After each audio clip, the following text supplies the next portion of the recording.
बिस्मिल्लाहिर्रहमानिर्रहीम अस्सलामुअलैकुम। हमारे चैनल में खुश आमदीद। वो किसी हाल में है, बहुत अफसोस के साथ मुझे ये बोलना पड़ रहा है और ये मेरे लिए तकलीफ़ का बायस भी है कि मेरे भाई का शुमार भी ऐसे ही लोगों में होता है जो वफा का आसानी के साथ दूसरों की ज़िंदगी के साथ खेल जाते हैं। मेरा भाई काफ़ी साल बाद दुबई से पाकिस्तान आ रहा था और मैं बहुत ज़्यादा खुश थी क्योंकि मैं इतने अरसे बाद अपने भाई को देख रही थी। हम बहन भाई में बहुत मोहब्बत थी, हम एक दूसरे के दोस्त थे, हम दोनों हर एक बात एक दूसरे से शेयर करते थे। अब जब भी मुझे भाई ने बताया कि वो आ रहा है तो मैं बहुत ज़्यादा खुश हो गई। मेरे भाई को पसंद के खाने बनाए और बेसब्री से इसका इंतज़ार करने लगी, मगर भाई के आने से मेरा सारा जो शौक़ खरोश मांद खुशी सब मांद पड़ गई थी क्योंकि वो अकेले नहीं आए थे। जब मेरा भाई वापस आया तो इनके साथ एक लड़की भी थी जो बहुत खूबसूरत थी, बिल्कुल वही। इसको हैरत से देखने लगी। तब भाई ने मुझे कहा कि ये तुम्हारी भाभी है। ये सुनकर मैं चौंक गई। काफ़ी देर तक तो मुझसे कुछ बोला ही नहीं गया। शुरू में ये बात सुनकर मैं बहुत हैरान हुई। मेरे भाई जो मुझसे हर बात शेयर करता था, अब इतनी बड़ी बात मेरा भाई जो मुझसे हर बात शेयर करता था, अब इतनी बड़ी बात मुझसे छुपाई थी। इससे मुझे दुख हुआ इस बात का, मगर अगले बाद मैंने भाभी का वेलकम किया और शिकवा शिकायत भाई के लिए संभाल कर रखे। अकेले में भाई से गिला करूँगी कि उन्होंने मुझसे इतनी बड़ी बात छुपाई। भाई अपने साथ कमरे में चला गया और मैं परेशानी से सहन में टहलती जा रही थी। फिर फ्रेश होके इन लोगों ने खाना खाया और खाने के बाद तारीख थी तो खाने मैंने बहुत दिल से बनाया था, मगर अब मेरा दिल एकदम से बुझ गया था। फिर वो लोग सोने चले गए। 2 घंटे के बाद फिर वापस आया। इसने मुझे कहा नींद नहीं आई तो मेरे भाई से पूछा, आपने मुझे बताया नहीं मैं शादी कर ली है, आपने वैसे इतनी बड़ी बात कैसे छुपाई, मैं आपसे नाराज़ हूँ।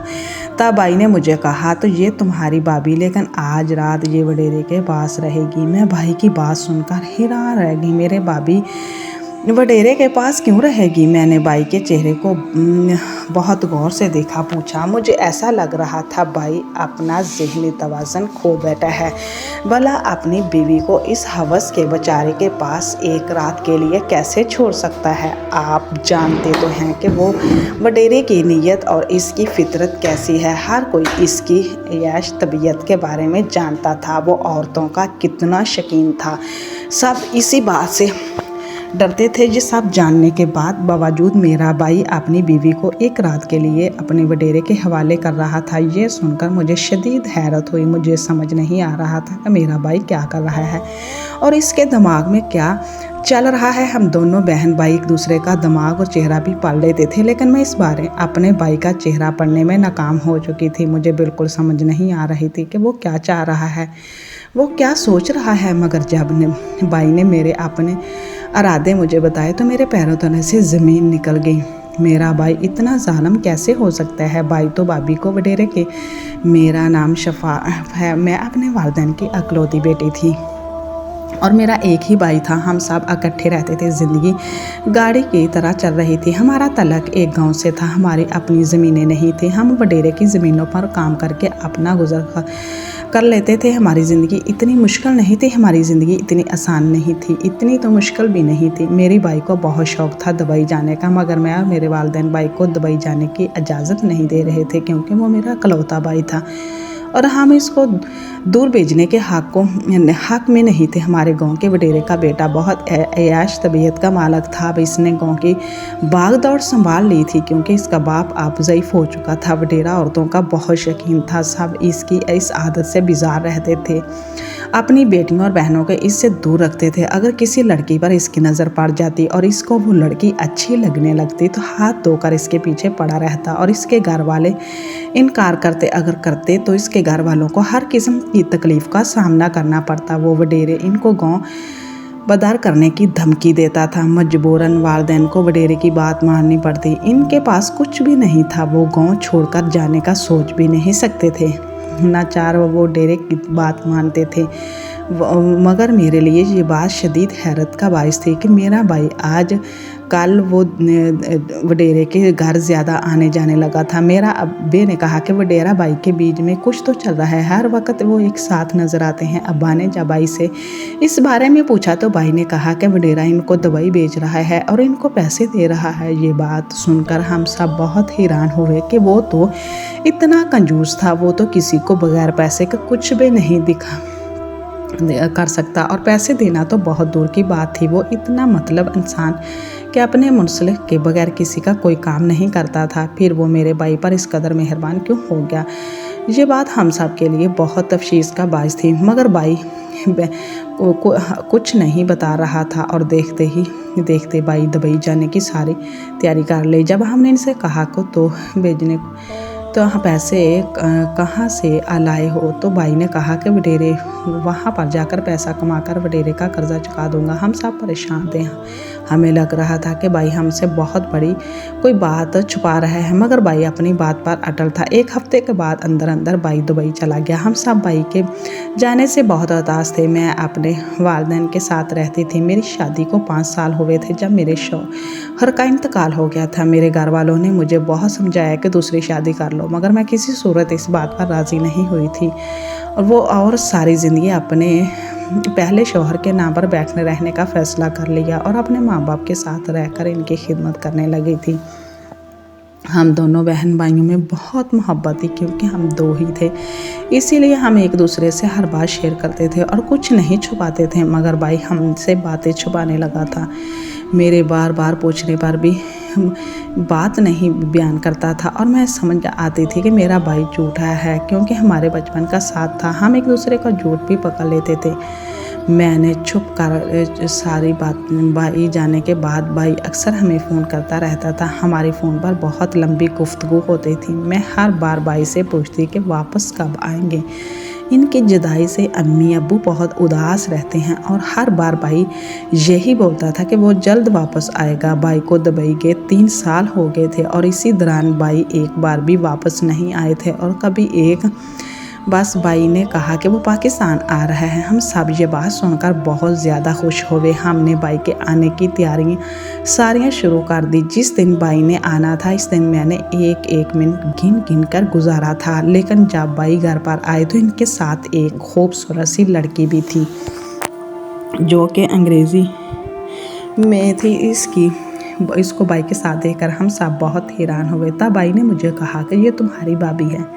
ये हम सब के लिए चौंक देने वाली खबर थी। बहरहाल हमने भाभी के सामने चुप ही रहे, लेकिन अगले दिन जब मैंने भाई से पूछा कि आपने शादी कर ली और हमको बताया भी नहीं, तो भाई ने कहा कि आज रात मेरी बीवी वडेरे के घर रहेगी। मैं भाई पर बहुत नाराज़ होगी और ये सब कुछ, और वो कैसे कर सकते थे? इतने ऐश परस्त वडेरे के हवाले अपनी बीवी को कैसे कर सकते थे, जबकि वो लड़की वडेरे के इरादों से बिल्कुल अनजान थी। वो वडेरे को जानती तक नहीं थी। इसके लिए शायद ये मुल्क बिल्कुल नया था। मेरे बहुत पूछने पर भाई ने जो बात मुझे बताई वो बहुत ज़्यादा चौंक देने वाली थी। वो इंतहाई शर्मनाक बात थी। भाई ने मुझसे कहा कि ये लड़की ख़ास वडेरे के लिए दुबई से लाया हूँ। मैंने भाई से कहा कि अभी आप बोल रहे थे कि ये लड़की आपकी बीवी है और मेरी भाभी है, और अब आप ये क्या बोल रहे हैं? मैंने भाई से पूछा तो भाई ने कहा मैंने इसे शादी नहीं की, इसको इधर लाया हूँ, लेकिन ये वडेरे के पास रहेगी। मैंने इसकी बात की वजह भाई से पूछी तो इसने कहा कि वडेरे ने मुझे कर्जा दिया था दुबई जाने के लिए और मुझसे वादा किया था कि ऐसे नहीं कि वापसी में मैं इसके लिए कोई गोरी मेम लड़की लेकर फंसा कर लाऊंगा और इसे वडेरे के हवाले कर दूंगा, और हमारे बीच यही डील हुई थी। ये बात सुनकर मुझे शदीद दुख हुआ। मेरा भाई दुबई जाने के लिए इस हद तक गिर सकता है। हर जायज़ ने जायज़ बात मान ली। 3 साल बाद भी भाई को ये बात याद थी और वो मासूम लड़की को शादी के नाम पर पहला तोहफा के यहाँ लाया था और इस हवस के बेचारी वडेरे के हवाले कर रहा था। शदीद गुस्सा आया। मैं अपने भाई से इस बात पर बहुत ज़्यादा लड़ी, मगर मेरा भाई मेरी कोई बात मान नहीं रहा था। अब मुझे याद आ रहा था कि दुबई जाने से पहले भाई और वडेरे के बीच ये खिचड़ी पक रही थी। ये बात जब मैंने अपने वालिदैन को बताई तो वो भी बाई पर आग बगोला हो गए। उन्होंने बाई से कहा कि वो इस लड़की को कभी भी वडेरे के हवाले नहीं करेंगे। बाई ने कहा कि इस लड़की को वडेरे के हवाले करना ही पड़ेगा, वरना वो हमें गांव से निकाल देगा और हमारे पास कोई और ठिकाना नहीं। अब हमारे बाई से झगड़ा हुआ और बाई को कहा कि दुबई जाने की लालच में तुम वडेरे की हर जायज़ नाजायज़ बात को मानने का वादा कर चुके हो, लेकिन मैं तुम्हें ऐसा हरगिज़ करने नहीं दूंगी। वो लड़की जो तुम्हारे निकाह में है, तुम इसको कैसे किसी के हवाले कर दोगे? अब तुम इतने बगैरत हो ना। बाई ने कहा कि ये मैं सब आप लोगों के लिए कर रहा हूँ, आप लोगों के मुस्तकबिल के लिए कर रहा हूँ। इस लड़की के बदले में वडेरे मुझे बहुत ज़्यादा पैसे देगा, जिससे मैं शहर में ज़मीन लाऊंगा और दुबई वापस जाकर वहाँ से पैसे मिलेंगे और अपना घर बनाऊंगा। हम सब इधर इकट्ठे रहेंगे, फिर मैं शादी करूंगा, मेरे बच्चे होंगे, हम सब खुशहाल ज़िंदगी गुजारेंगे।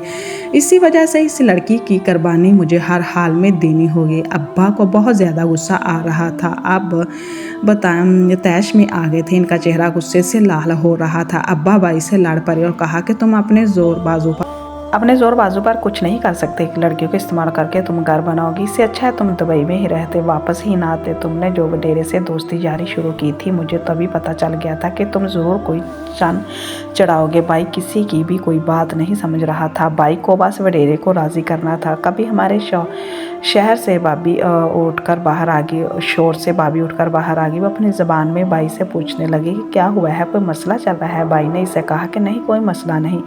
मेरे वालिदैन मुझ पर गुस्सा कर रहे हैं कि तुमने इतने साल बाद क्यों आए हो। ये मुझसे बहुत प्यार करते हैं। बाई की इस बाकदर गलत बयानी में मेरे वालिदैन और मैं हैरत से बाई की तरफ देख रहे थे। मुझे यकीन नहीं आ रहा था कि ये मेरा भाई है और मेरा भाई तो झूठ नहीं बोलता था और ना ही किसी के साथ गलत करता था, ना ही किसी को धोखा देता था। फिर ऐसा क्या वजह हुई कि भाई को ये कदम उठाना पड़ा? हम सब इस परेशानी में थे। हमसे खाना भी नहीं खाया गया।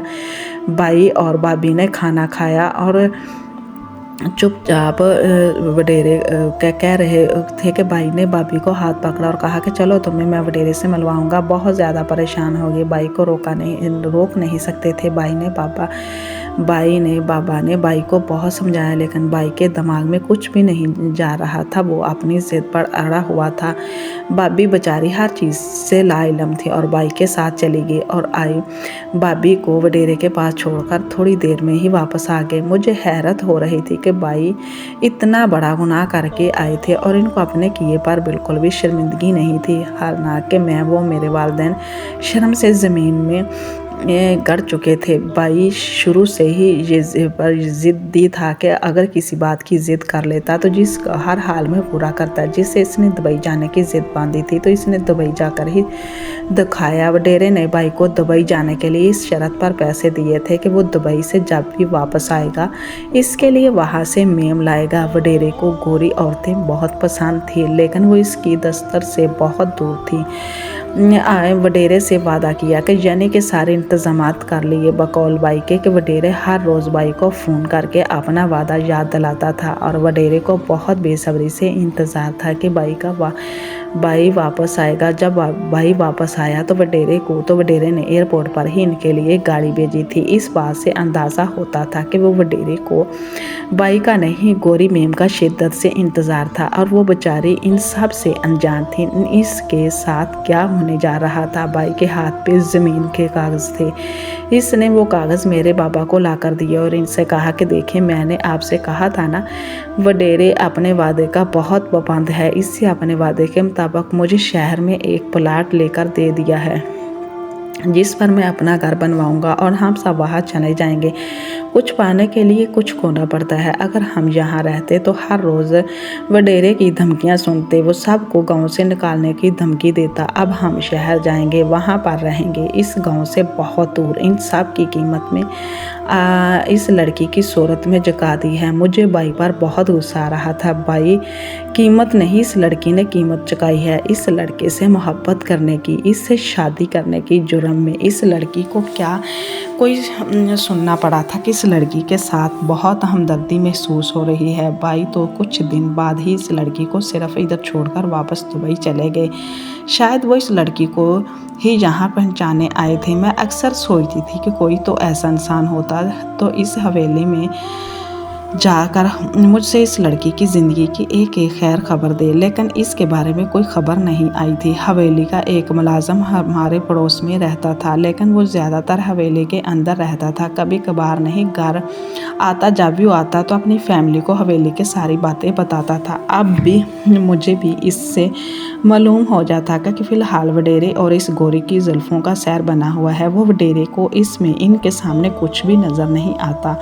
वो मेम पर पूरी तरह से फिदा हो गया था और गोरी मैं जिस तरह भी बोलती हूँ वो ऐसा वैसा ही करता है। और मैंने इसके घर वालों से पूछा क्या वो मेम खुश है, तो इसने कहा कि मियाँ वडेरे के साथ बहुत खुश है। ये सुनकर मेरे दिल को थोड़ी सी तसल्ली हुई, वरना हर वक्त मुझे वहम सताता था कि लड़की के साथ बहुत बड़ा बुरा होता होगा। वो खुद तो फिर भी सही था, वरना मैं सारा दिन अल्लाह ताला से माफ़ी मांगती थी, क्योंकि मेरे भाई ने बहुत गलत किया था। और दुबई जाने से पहले भाई ने जो बात मुझे बताकर चला गया था, वो बात सुनकर मैं शदीद सदमे में मुब्तला हुई थी कि मुझे यकीन नहीं आ रहा था कि मेरा भाई जैसा सीधा साधा इंसान जो मुझसे हर बात का जिक्र करता था, अब मुझे बगैर बताए कितनी बड़ी बातें मुझसे छुपाने लगा था और बड़े बड़े फैसले करने लगा था। शायद वो बहुत बड़ा हो गया था। वो खुद मुख्तार था और अपने फैसले करने का इससे भरपूर अख्तियार था। जाते हुए भाई ने मुझे बताया कि दरअसल मैंने इस लड़की से निकाह नहीं किया, हमारा निकाह नहीं हुआ। ये लड़की सब कुछ जानती है। ये बहुत गरीब लड़की थी। ये दुबई की गलियों में भीख मांगती थी। अक्सर अमीर लोग इसे अपने साथ ले जाया करते थे और इसको पैसे देकर एक रात इसके साथ गुजारते थे। अक्सर अमीर लोग इसे साथ लेकर जाते थे और इसको पैसे देकर एक रात इनके साथ गुजारते थे। ये लड़की बहुत ज़्यादा खूबसूरत थी। फिर एक रोज़ मेरी इससे मुलाकात हुई।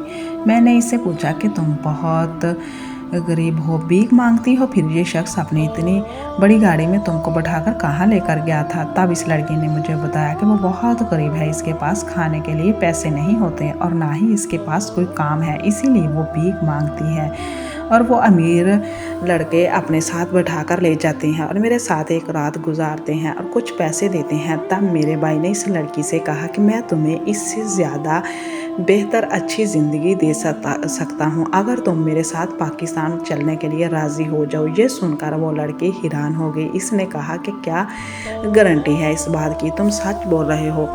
वो इससे बताया था कि हमारे गांव को वडेरे जो वो किसी गोरी मेम के साथ रहना चाहता है। इसने मुझसे वादा किया था कि मैं इसके लिए किसी मेम को लाऊंगा, तुम भी मैं गोरी हो इसीलिए, लेकिन मैं बहुत गरीब हूँ, मैं तुम्हारे वडेरे के किसी काम की नहीं हूँ। तब मैंने इसको कहा कि तुम बहुत काम की चीज़ हो, तुम्हें अपनी अहमियत का अंदाज़ा नहीं। लड़की को सारी हकीकत बताई और वो इस गरीब की ज़िंदगी से तंग थी।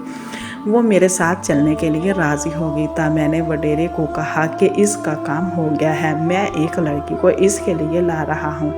तो इसने मेरे पास बहुत सारे पैसे भेजे और मेरे आने का बंदोबस्त भी कर दिया। मैंने लड़की को शॉपिंग करवाई, इसका हुलिया दुरुस्त करवाया। वो लड़की खुशी खुशी इस वडेरे के साथ रहने के लिए तैयार हो गई। इसमें लड़की की रज़ा शामिल है। फिर वो वडेरा काफ़ी अरसे थे इस लड़की के साथ रह रहा है, वरना तो इसके शौक़ दिन ब दिन बदलते रहते थे। शायद गोरी मेम इसे बहुत ज़्यादा ही भा गई थी और हर रोज़ वो इसे कुछ ना कुछ देता रहता था। इस मेम ने बहुत सारा माल अपने अकाउंट में डलवाया और वडेरा इसके हर शौक़ पूरा करता था और बहुत ज़्यादा पैसा इसके अकाउंट में ट्रांसफ़र कर जाता था, क्योंकि इसे पता था कि यह मेरा गाँव है और ये लड़की बाहर मुल्क से आई है और अब यहाँ से कहीं भी नहीं जा सकते। अब अगर शायद ये वडेरे की भूल थी कि वो बहुत सारा पैसा बटोर के एक रात अंधेरे में घर से फरार हो गई। ना जाने वो कहाँ चली गई थी, वो शायद किसी और मुल्क चली गई थी, क्योंकि अब इसके पास बहुत पैसा था, वो आराम से अपनी ज़िंदगी गुजार सकती थी। वडेरे को इस बात पर बहुत गुस्सा था और इसे लगता था कि घर का कोई अफराद इसके साथ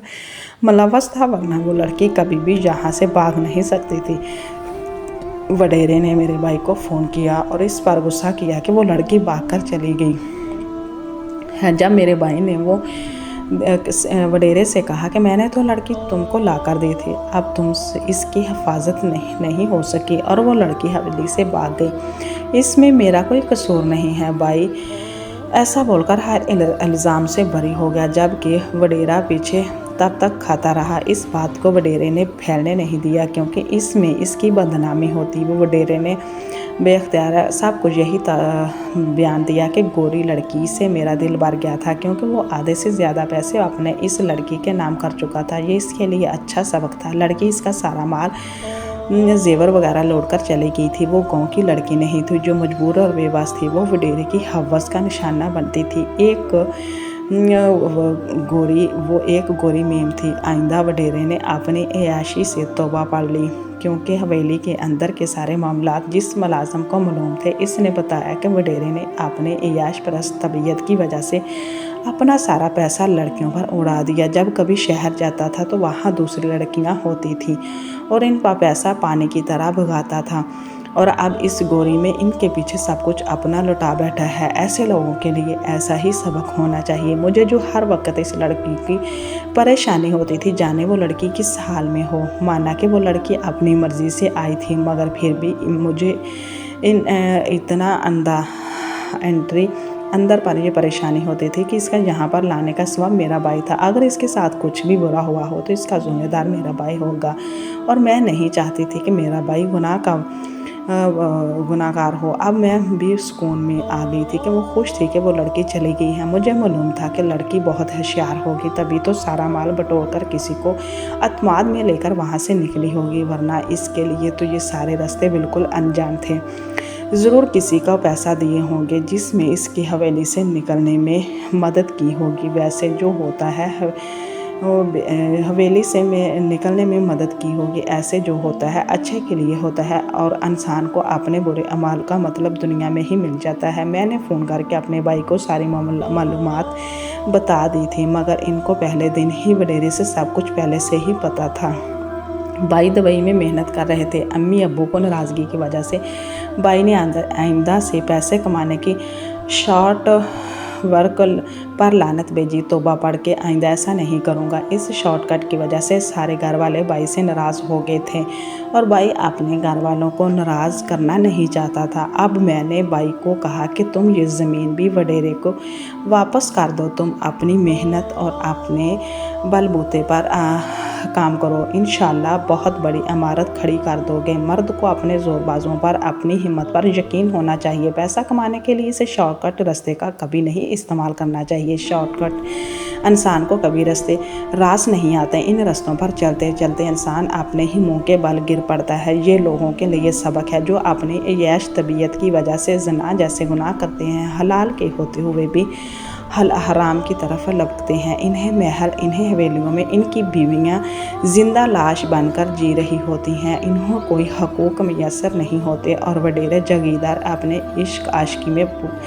पड़े होते हैं। देखा जाए तो इससे भाई और वडेरे दोनों ने सबक हासिल किया। अल्लाह ताला से दुआ है कि हम सबको सीधे रास्ते पर चलने की तौफीक अता फरमाए और हलाल कमाने की तौफीक दे, क्योंकि हराम के काम और कमाई में कभी भी बरकत नहीं होती। अल्लाह ताला हम सब की रहनुमाई करे। प्लीज़ हमारे चैनल को सब्सक्राइब करें ताकि आपको अच्छे वीडियो सुनने को मिले। अल्लाह हाफिज़।